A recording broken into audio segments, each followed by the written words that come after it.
Hello, नमस्कार, आदाब, सत श्रीकाल। मैं हूं आपका दोस्त, आपका होस्ट शुभेंद्र चौहान। आप लोग का स्वागत करता हूं सेशन के अंदर, जहां पर हम लोग द हिंदू की कुछ ऐसी खबरें और एडिटोरियल के ऊपर चर्चा करेंगे जिन्हें पढ़कर निश्चित ही आप लोग की प्रिपरेशन के अंदर आप लोगों को बेटर रेंज मिलेगी।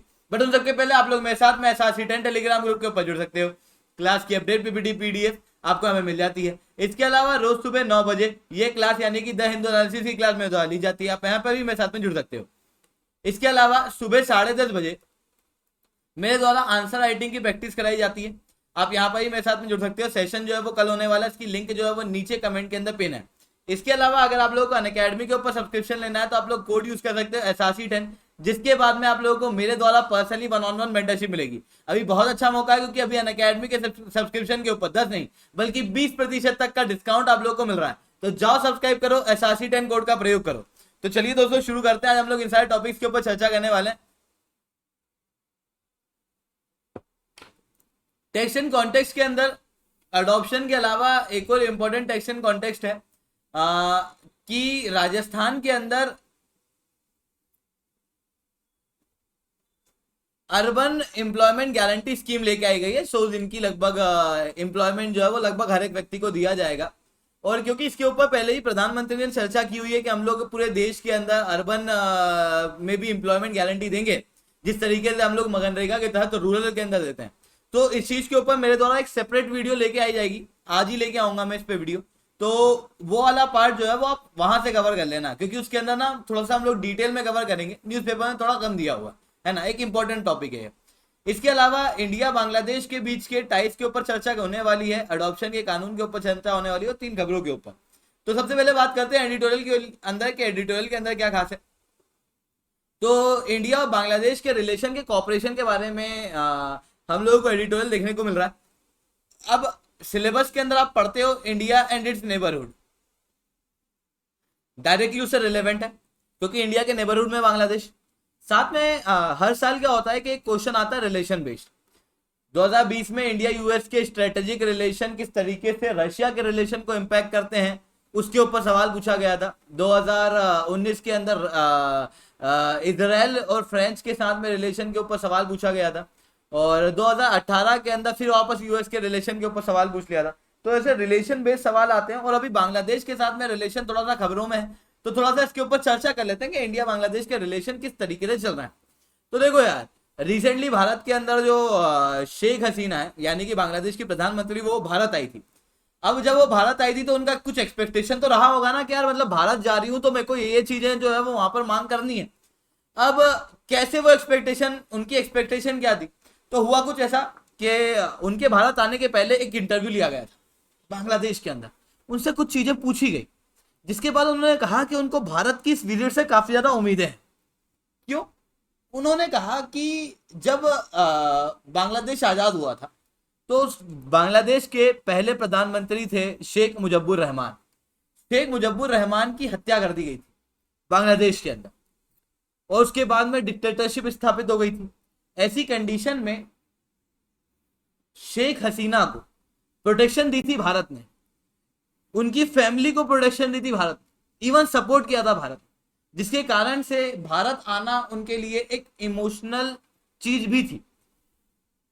जब वो फिर पावर में आई तो उसी चीज का उन्होंने रेसिप्रोकेशन किया कि जितने भी एंटी इंडिया इंसर्जेंट ग्रुप थे, जब तक डिक्टेटरशिप रही बांग्लादेश के अंदर, तो डिक्टेटरशिप ने हमेशा ये बताया कि भारत जो है वो बिग ब्रदर के रूप में काम करता है, भारत तो पपेट रूलर बैठाने की कोशिश कर रहा है बांग्लादेश के अंदर। इस तरीके की बातें वहां पर डिक्टेटरशिप द्वारा की जाती थी और आवाम के अंदर इंडिया के खिलाफ लोगों को भड़काया जाता था, जिसके कारण से एंटी इंडिया इंसर्जेंसी बांग्लादेश के अंदर डेवलप हो रही थी।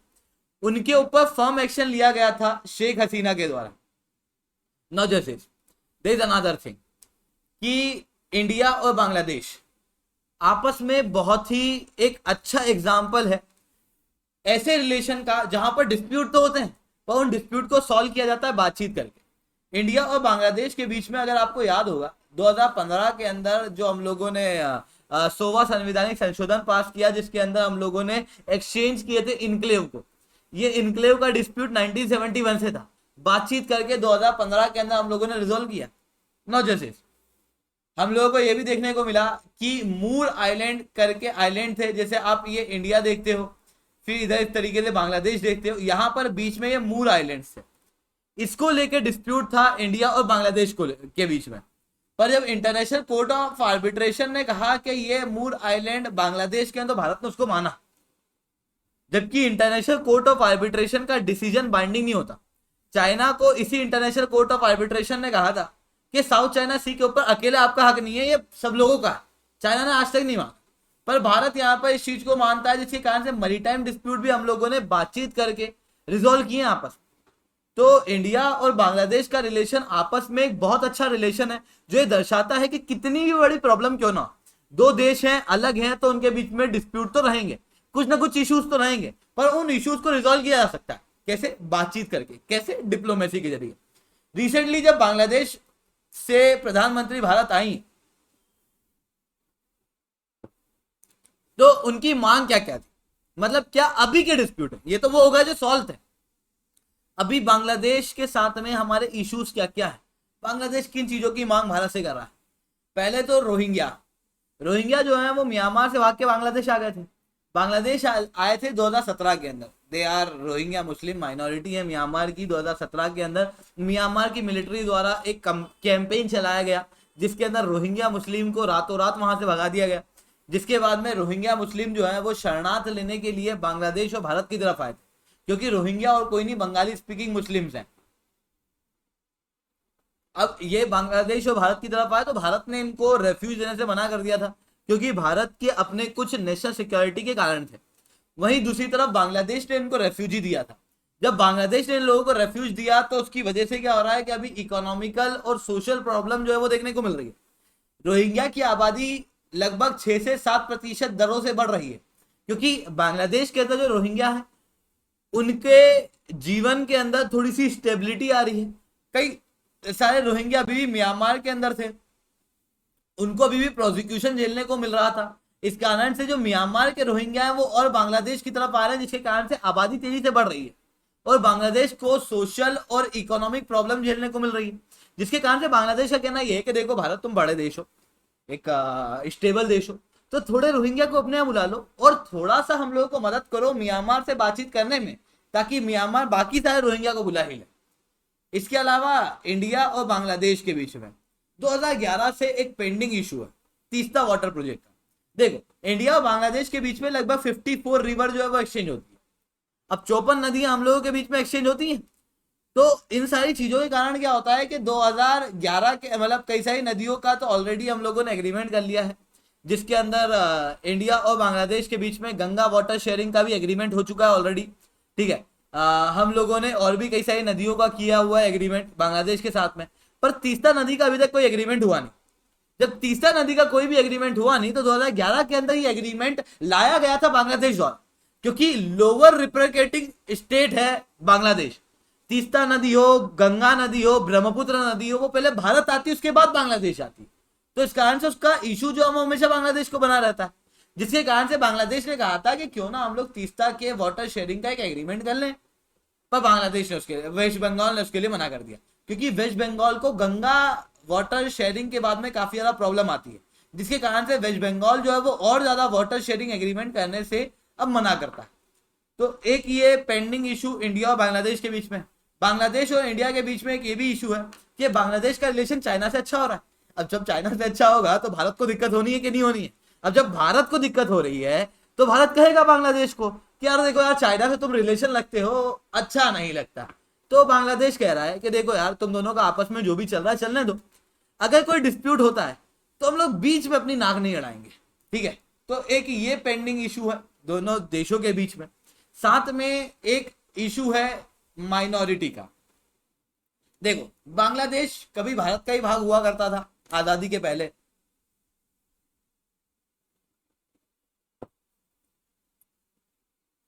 पर फिर जिन्ना ने ईस्ट बंगाल की मांग की थी, जहां पर मुस्लिम मेजोरिटी स्टेट थी। वहीं बंगाल का एक भाग वेस्ट बंगाल भारत के अंदर था, जो कि हिंदू मेजोरिटी में था।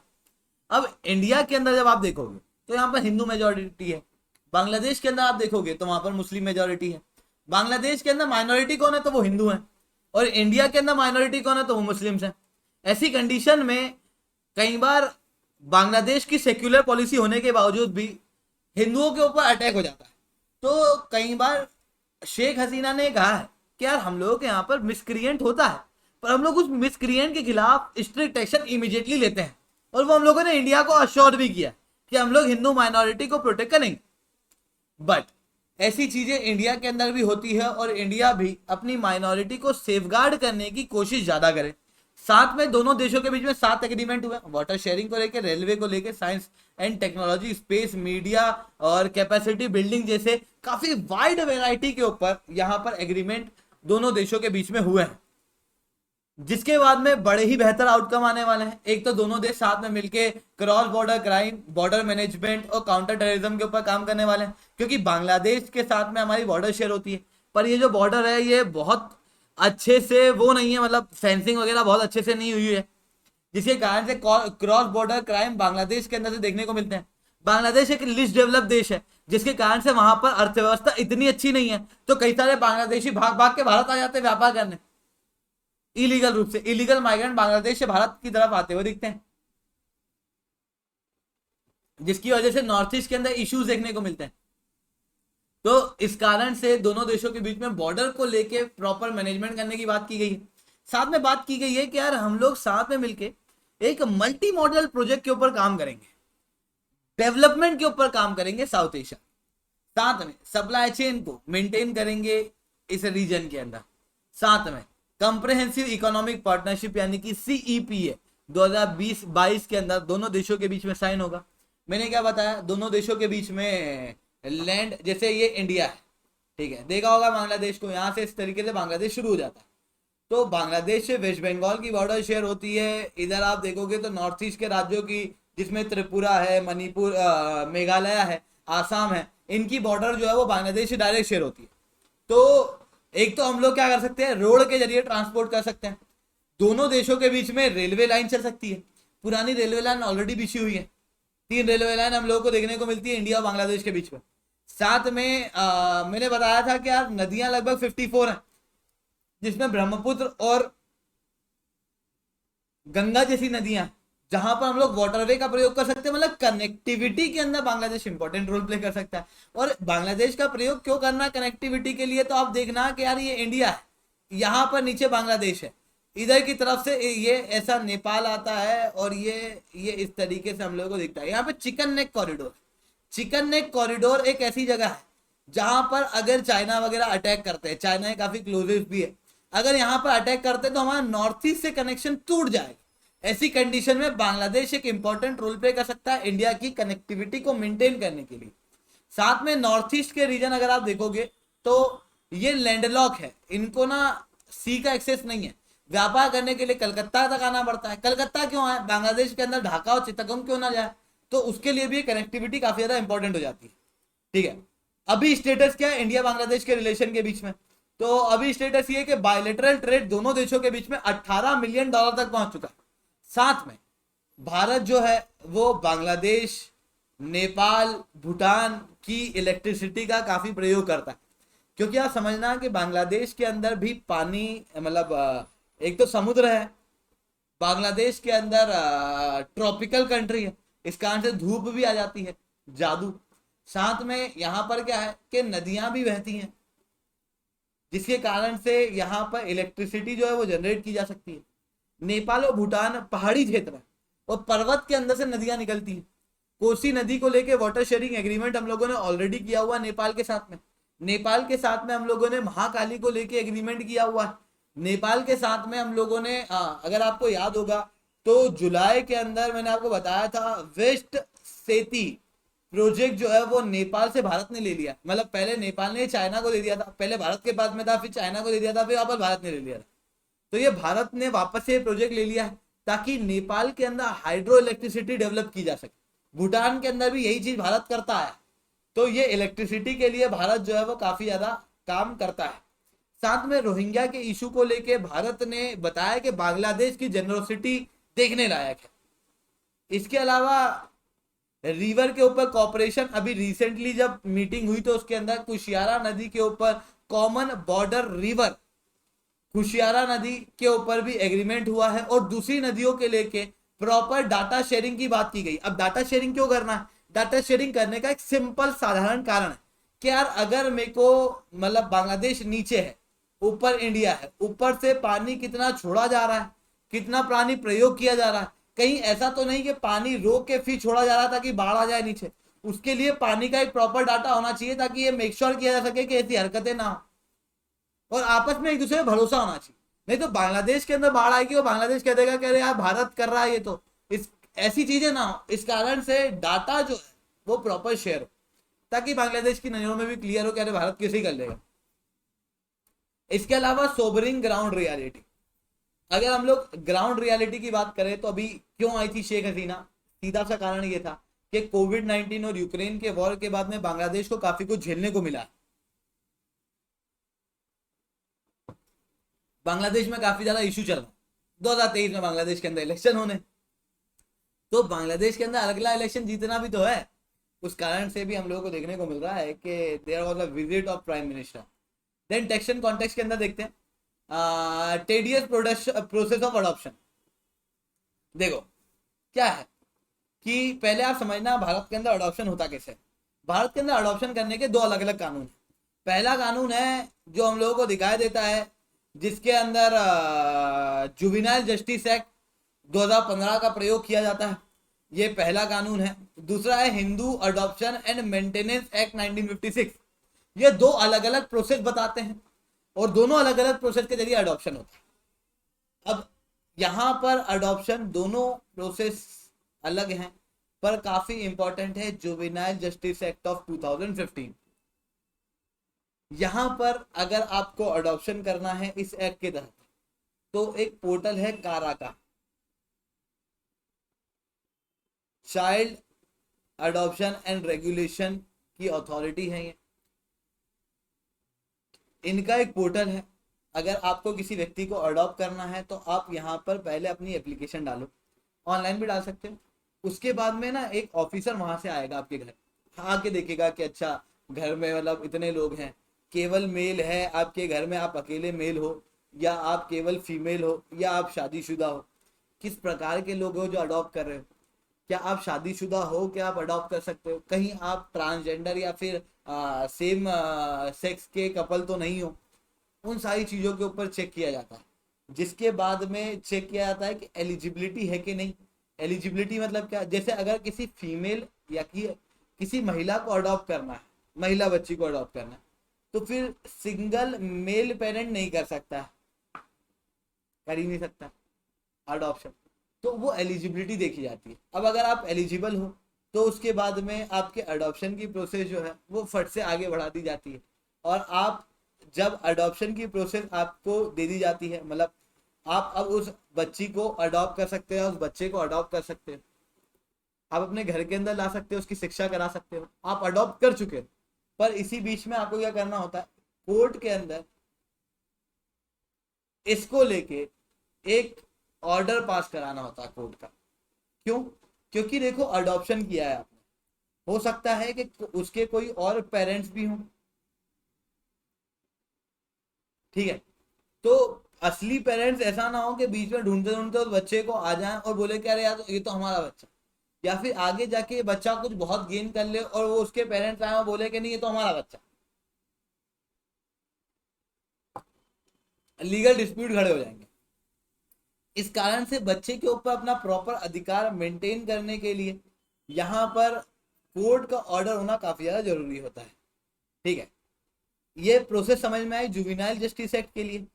क्या होता है, सबसे पहले कारा के अंदर जाओ, एक पोर्टल के ऊपर रजिस्टर करो, देखो कि अच्छा ऐसा ऐसा मामला है। उसके बाद एक व्यक्ति को आपके घर भेजा जाएगा, ठीक है।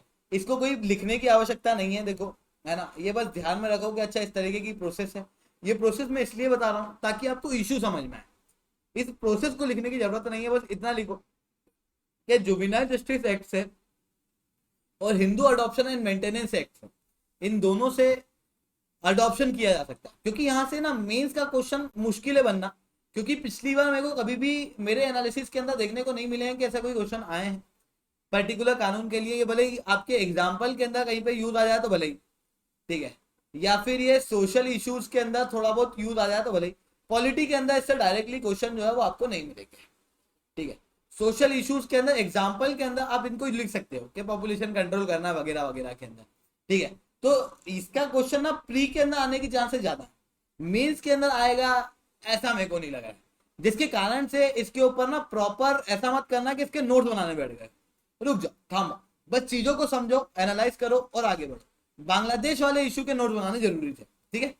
तो इस तरीके की प्रोसेस होती है, वो तो समझ में आया।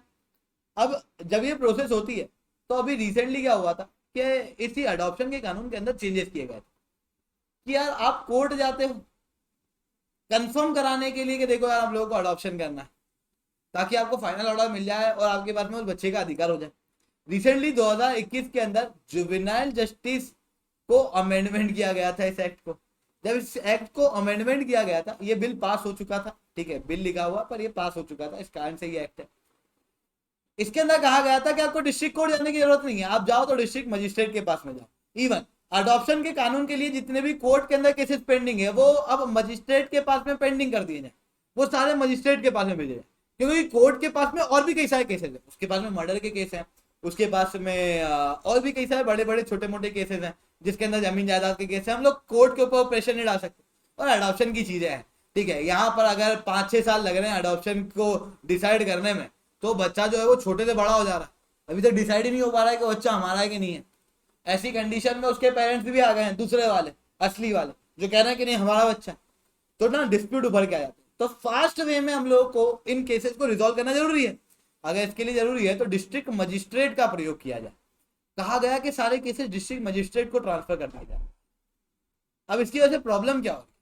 प्रॉब्लम ये हो रही है, और दूसरा ये भी कहा गया कि डिस्ट्रिक्ट मजिस्ट्रेट जितनी भी चाइल्ड केयर की संस्थान है, जैसे juvenile justice board, child welfare committee, कारा, है ना, चाइल्ड प्रोटेक्शन यूनिट, सीपीयू, ये सबको प्रॉपर रूप से देख सकता है, इंस्पेक्ट कर सकता है डिस्ट्रिक्ट मजिस्ट्रेट, जाके देख सकता है कि प्रॉपर रूप से कानून फॉलो हो रहे हैं कि नहीं हो रहा।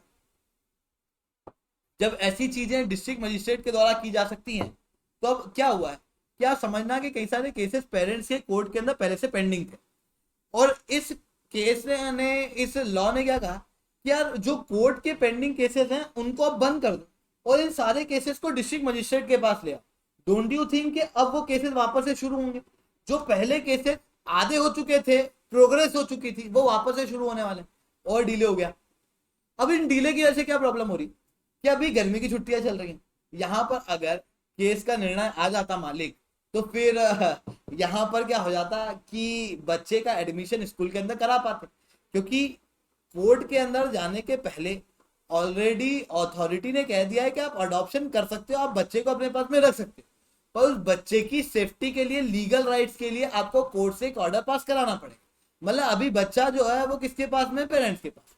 तो बच्चे के स्कूल का एडमिशन कराना है तो उसके आधार कार्ड की जरूरत लगेगी, उसके डॉक्यूमेंट की जरूरत लगेगी। आप डॉक्यूमेंट दोगे नहीं जब तक कोर्ट का ऑर्डर पास नहीं हुआ, या तो डॉक्यूमेंट बनवाने पड़ेंगे। जब तक कोर्ट का आदेश पास नहीं हुआ तब तक उस ऑर्डर के बिना हम लोग कैसे ये डॉक्यूमेंट बनवा? बच्चा बीमार हो गया तो उसके लिए इंश्योरेंस भी करा सकते थे, पर इंश्योरेंस के लिए भी डॉक्यूमेंट चाहिए। डॉक्यूमेंट कैसे लाए? या तो है नहीं डॉक्यूमेंट, है ना, कि हम इसके पेरेंट्स, उसका कोई लीगल हम लोगों के पास में वो है ही नहीं, जिसके कारण से इश्यूज जो है वो उभर के आ रहे हैं। कारा, सेंट्रल अडॉप्शन रिसोर्स अथॉरिटी, ठीक है, सेंट्रल अडॉप्शन रिसोर्स अथॉरिटी, ये एक वो बॉडी है जो कि भारत के अंदर अडॉप्शन करवाने के लिए काम करती है। इसके अनुसार लगभग 1000 अडॉप्शन के केसेस अभी कोर्ट के अंदर पेंडिंग है और वो वापस से शुरू हो जाएंगे फिर, ठीक है। तो हम लोगों को ये इशू जो है वो देखने को मिल रहा है अडॉप्शन को लेके। टेक्स्ट एंड कॉन्टेक्स्ट के अंदर एक और इशू भी है, अर्बन एम्प्लॉयमेंट गारंटी स्कीम का। उसके ऊपर मेरे द्वारा एक सेपरेट वीडियो में निकाल के आज कवर कराऊंगा उसको, है ना, सो डोंट वरी। इसके अलावा चैलेंजेस के अंदर क्या दिखाई दे रहा है? चैलेंजेस के अंदर हम लोगों को दिखाई दे रहा है कि अडॉप्शन के कानून की क्यों आवश्यकता है, ठीक है, व्हाट इज द रीजन कि हम लोगों ने अडॉप्शन के कानून बनाए। तो पहला तो दिक्कत ये है कि देखो यार, हम लोगों को अडॉप्शन के लिए प्रॉपर रूल की आवश्यकता इसलिए है ताकि हम लोग अडॉप्शन को चेक कर सकें। बच्चा है जिसके कोई पेरेंट्स नहीं है, कोई पेरेंट्स नहीं है, उसको कोई और व्यक्ति अडॉप्ट कर रहा है, तो हो सकता है उसके साथ में हरासमेंट हो बच्चे के साथ, हो सकता है उस बच्चे की ट्रैफिकिंग कर दी जाए, हो सकता है उसके शरीर के पार्ट्स की ट्रैफिकिंग कर दी जाए। तो एक इशू ये दिखता है, सेक्सुअल हरासमेंट का इशू दिखता है, लीगल केसेस का इशू दिखता है कि बच्चा है, ये इसको पता नहीं था मेरे पेरेंट्स कौन है, इसके पेरेंट्स शायद अनाथ आश्रम में छोड़ के चले हुए, किसी और व्यक्ति ने इसे अडॉप्ट किया, और इसके जो असली पेरेंट्स हैं वो अचानक से आ गए, बोले कि इस बच्चे का अधिकार मेरे पास में। तो इस तरीके से डिस्प्यूट वगैरह को रोकने के लिए हम लोगों ने ये रूल जो है वो बनाया हुआ, ठीक है। GS2 के अंदर देखते हैं तो अरुणाचल प्रदेश के अंदर फॉरेस्ट को सेव करने की कोशिश की जा रही है। देखो हुआ क्या कि यहाँ पर देखना, ये काफी इंपॉर्टेंट पास है, ये प्रीलिम्स पॉइंट ऑफ व्यू से याद ही रखना, ठीक है। ज्योग्राफी के अंदर काफी इंपॉर्टेंट हो जाते हैं ये पास। यहाँ पर दिख रहा होगा अरुणाचल प्रदेश, ये अरुणाचल प्रदेश है, ठीक है। यहाँ ये ब्रह्मपुत्र दिख रही होगी इधर से आती हुई, ठीक है, फांसी घाट, ठीक है, जहाँ पर ब्रह्मपुत्र अचानक से बड़ी हो जाती है ना, यहाँ से ऐसे अलग अलग स्ट्रीम जो है वो मिल जाती हैं। यहीं पे देखना, ये पूर्वांचल हिमालय। अब इन हिमालय के अंदर कुछ पास है, इधर की तरफ आपको चाइना की है तवांग वैली दिख रही होगी,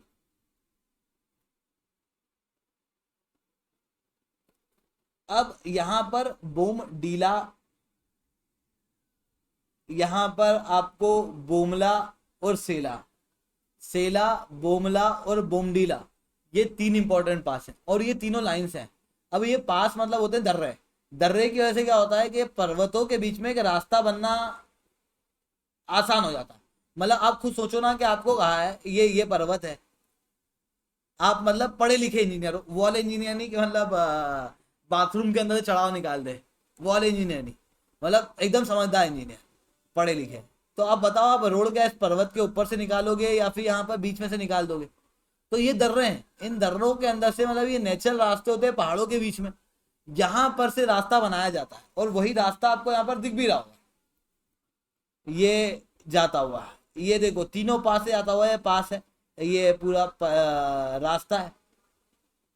सेला पास के बाद में आपको तवांग वैली का एक्सेस मिल जाता है, तवांग वैली के अंदर आप जा सकते। अब होता क्या है कि इस रोड को जब बनाया जाता है तो यहाँ पर ना न्यू क्यादुम करके जगह है, यहाँ पर 1962 का युद्ध के लिए वॉर मेमोरियल भी आया हुआ है, लगभग 1.5 एकड़ के अंदर फैला हुआ है, ठीक है। तो वॉर मेमोरियल भी यहाँ पर देखने को मिलेगा। इस जगह से जंगल को काटा गया, लगभग 80% जंगल को काटा गया है इन गांवों में से, जिसके कारण से लोकल कम्युनिटी जो कि ट्राइबल कम्युनिटी है वो विरोध कर रही है। दूसरा, यहाँ पर इन कम्युनिटी से परमिशन नहीं ली गई है कि क्या हम लोग यहाँ पर रोड बनाएं, जंगल काटे नहीं काटे, क्या करें। साथ में ये जो जगह है अरुणाचल प्रदेश वाला रीजन, अगर मैं वेस्टर्न हिमालय की बात करूंगा तो वहाँ पे बर्फ वगैरह ज्यादा है, ईस्टर्न हिमालय में जंगल ज्यादा है, जंगल ज्यादा है तो बायोडाइवर्सिटी ज्यादा है। तो यहाँ पर हम लोगों को देखने को मिलता है कि according to the World Wildlife Fund for Nature के अनुसार यहाँ पर रिजर्व फॉरेस्ट है, जहां पर काफी अच्छी बायोडाइवर्सिटी है। Red listed Indian red panda आपको यहीं पे देखने को मिलेगा, ठीक है। ये काफी होली साइट है लोकल कम्युनिटी के लिए। साथ में यहाँ पर ना मेडिसिनल प्लांट वगैरह मिलते हैं, उन सबको काटा गया है, जिसके कारण ट्राइबल के अधिकारों को, ट्राइबल कम्युनिटी के अधिकारों को इग्नोर किया गया है सरकार के द्वारा। वो चीज यहाँ पर एनालिसिस की गई है। साथ में यहाँ पर कम्युनिटी से कोई परमिशन ली नहीं गई है, ठीक है।